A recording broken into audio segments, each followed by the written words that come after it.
Hello friends, welcome to Shivam education world. दोस्तों, ये मेरे पास एक डेटा सेट है। पहले कॉलम में डेट्स, दूसरे में आइटम डिस्क्रिप्शन, तीसरे में वेंडर नेम और चौथे में बिल अमाउंट ये रखा हुआ है। मुझे एक रिपोर्ट जनरेट यहाँ पर करनी है पिवोट टेबल के थ्रू। तो मैंने जैसा कि आपको सिखाया हुआ है ऑल्ट एंड वी मैंने प्रेस किया और ये क्रिएट पिवोट टेबल का डायलॉग बॉक्स आ गया। यहाँ पर मैंने लिया एग्जिस्टिंग वर्कशीट, लोकेशन में मैंने ये सेल दे दिया, ओके किया। तो ये स्टैंडर्ड लेआउट आ गया पिवोट टेबल का। मैंने आपको बताया कि 80% यूज होता है क्लासिक लेआउट, क्योंकि वहां पर चीज़ों को ड्रैगिंग करने में आसानी होती है। अलग अलग कॉलम्स में रखने में क्लासिक लेआउट का ही यूज किया जाता है। इसलिए यहाँ पर लेआउट, स्टैंडर्ड लेआउट में राइट क्लिक किया, पिवोट टेबल ऑप्शंस में गया, डिस्प्ले में गया और क्लासिक लेआउट लेकर ओके कर दिया। तो ये आ गया मेरा क्लासिक लेआउट।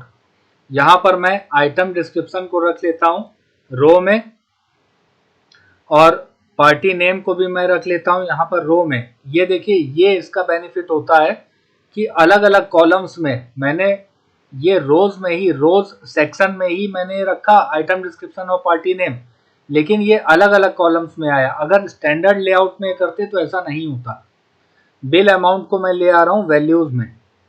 तो अब ये मेरी रिपोर्ट जनरेट होकर आ गई है। मेरी रिक्वायरमेंट क्या है, मैं कुछ आपको अमेजिंग हैक्स सिखाने वाला हूँ, ट्रिक्स सिखाने वाला हूँ पिवोट को लेकर। तो सबसे पहली ट्रिक है, अगर मैं ये पहले कॉलम में, ये वाले में, इसको यहाँ से यहाँ तक सेलेक्ट करके इसको मर्ज एंड सेंटर के थ्रू बीच में लाना चाहता हूँ, तो होम टैब में मैं गया और मर्ज एंड सेंटर पे क्लिक किया। तो ये क्या कह रहा है, we can not make this change for the selected cells. क्यों? Because it will affect a pivot table. तो ये इस तरह से नहीं किया जा सकता। इसके लिए मैं आपको सिखाने जा रहा हूं।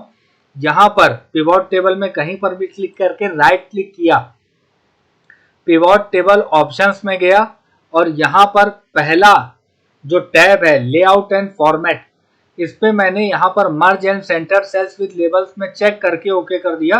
तो ये देखिए, सब ये पूरा मर्ज एंड सेंटर हमारा अप्लाई होकर आ गया। दूसरा मैं आपको बताना चाहता हूं कि ये यहाँ पर मेरे पास डेटा सेट देखिए क्या है, dates, item description, vendor name, grade, city और बिल अमाउंट है। यहाँ पर मैं एक रिपोर्ट जनरेट कर रहा हूँ। ऑल्ट एंड वी मैंने किया, एग्जिस्टिंग लिया, यहाँ पर ओके कर दिया मैंने और फिर लूंगा क्लासिक लेआउट जो मैं आपको बता चुका हूँ अभी, ये मैंने ले लिया। अब मैं क्या कर रहा हूँ, आइटम डिस्क्रिप्शन को मैंने रोज में रख लिया और बिल अमाउंट को वैल्यूज में रख लिया।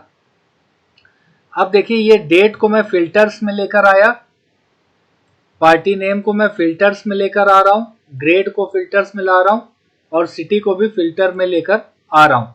तो ये 4 फिल्टर मैंने यहाँ पर क्रिएट कर दिए। अब मेरी रिक्वायरमेंट क्या है, यहाँ पर आप देख सकते हैं कि ये फिल्टर आपस में ओवरलैप होकर आ रहे हैं, ये इनका डिस्प्ले ठीक तरीके से नहीं आ रहा है। तो ये जो फिल्टर होते हैं पिवोट के थ्रू, इनका डिस्प्ले भी हम चेंज कर सकते हैं। Down then over, over then down और पर रो कितने फिल्टर आपको चाहिए जो देखने में अच्छा लगे और ऑपरेट करने में अच्छा लगे। तो इसके लिए क्या होगा, पिवोट में राइट क्लिक करके पिवोट टेबल ऑप्शंस में आप जाएंगे और यहां पर देखिए लिखा आ रहा है display fields in report filter area. यहां लिखा है डाउन देन ओवर, इसे मैंने कर दिया ओवर देन डाउन और एक ही कॉलम में 4 फिल्टर यहां पर आ रहे हैं। मैंने यहां पर कर दिया रिपोर्ट फिल्टर फील्ड्स पर रो, यहाँ 2 अगर मैं कर देता हूं और ओके करता हूं तो ये देखिए अब देखने में अच्छा लग रहा है। इस तरह से आप रिपोर्ट फिल्टर एरिया को भी सेट कर सकते हैं। तीसरा बहुत ही इंपॉर्टेंट ट्रिक है, ये मेरे पास डेटा सेट है जहां पर इनवॉइस अमाउंट में ये कुछ एरर्स आ रहे हैं और कुछ ब्लैंक सेल हैं। अगर मैं यहां से रिपोर्ट जनरेट करता हूं ऑल्ट एंड वी करके, एग्जिस्टिंग में लेकर फिर मैं क्लासिक लेआउट ले लेता हूं, ये मैंने जनरेट कर दिया है क्लासिक लेआउट के थ्रू। अब मैं क्या कर रहा हूं, पार्टी नेम को मैं रोज में लेकर आया और आइटम डिस्क्रिप्शन को कॉलम में मैं लेकर आया और बिल अमाउंट को मैंने वैल्यूज में लाके रख दिया।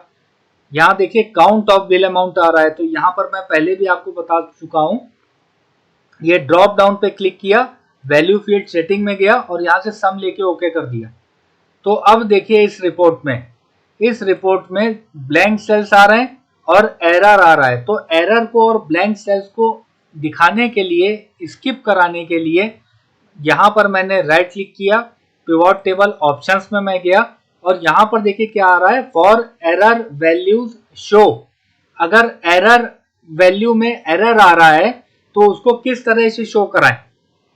तो यहाँ पे मैंने चेक किया और यहाँ पर स्टार 3 बार मैंने लगा दिया। कोई भी सिंबल हमें ले सकते हैं उसके रिप्लेसमेंट के लिए, एरर के रिप्लेसमेंट के लिए।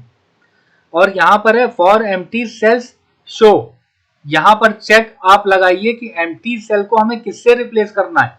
और यहाँ पर मैंने लगा दिया हाइफन, 3 बार हाइफन लगा दिया। अब ओके करूंगा तो देखिए जहां पर एरर था वहां पर स्टार आ गया, जहां पर ब्लैंक था वहां पर हाइफन आ गया। तो इस तरह से आप पिवट टेबल ऑप्शंस के थ्रू इसको कर सकते हैं। नेक्स्ट ट्रिक है, यहां पर देखिए रिपोर्ट मैंने जनरेट की हुई है। इसमें मुझे क्या करना है, अगर ये वेंडर नेम लिखे हुए हैं, ठीक है, इस वेंडर नेम को अगर यहां पर इसकी कॉलम विड्थ कम ज्यादा अगर होती है, मान लीजिए मैंने इसको क्या किया, मैं इसको यहां से कॉपी कर लेता हूं, इसकी कॉलम विड्थ मैंने बढ़ा दिया है, इसमें चेंजमेंट किया है मैंने। अब इस पिवट टेबल में मैंने राइट क्लिक किया, या तो मैं इस पे क्लिक करके एनालाइज में जाके रिफ्रेश ऑल करूंगा तो यहां पर देखिए इसका ये जो कॉलम है वेंडर नेम का, ये ऑटो फिट नहीं हुआ, जबकि इसे ऑटो फिट होना चाहिए था। तो इसके लिए हम क्या कर सकते हैं, इसके लिए हम क्या कर सकते हैं, यहां पर मैंने राइट क्लिक किया, पिवट टेबल ऑप्शंस में गया। मेरी रिक्वायरमेंट ये थी कि यहां पर जब मैंने चेंज किया तो ये वेंडर नेम यहां पर इस कॉलम में कॉलम विड्थ ऑटो फिट होनी चाहिए थी। तो यहां पर राइट क्लिक करके पिवट टेबल ऑप्शंस में मैं गया और auto fit column width on update, जब सोर्स डेटा सेट में कुछ चेंज किया जाता है, ऑल्ट्रेशन किया जाता है, अपडेट किया जाता है, तो पिवट टेबल में रिफ्रेश करने के बाद कॉलम की विड्थ ऑटो फिट होनी चाहिए। Auto fit column width on update, इस पे चेक करके आप ओके करेंगे तो ये देखिए ऑटो अपडेट हो गया। अगर वापस मैं इसको यही कर देता हूं तो अब फिर से जब मैं रिफ्रेश करूंगा इसको तो ये देखिए ऑटो फिट हो गया। अब देखिए मैं आपको बताना चाहता हूं कि अगर ये एक रिपोर्ट जनरेट की हुई है मैंने, इसमें अगर मैं फॉर्मेटिंग कर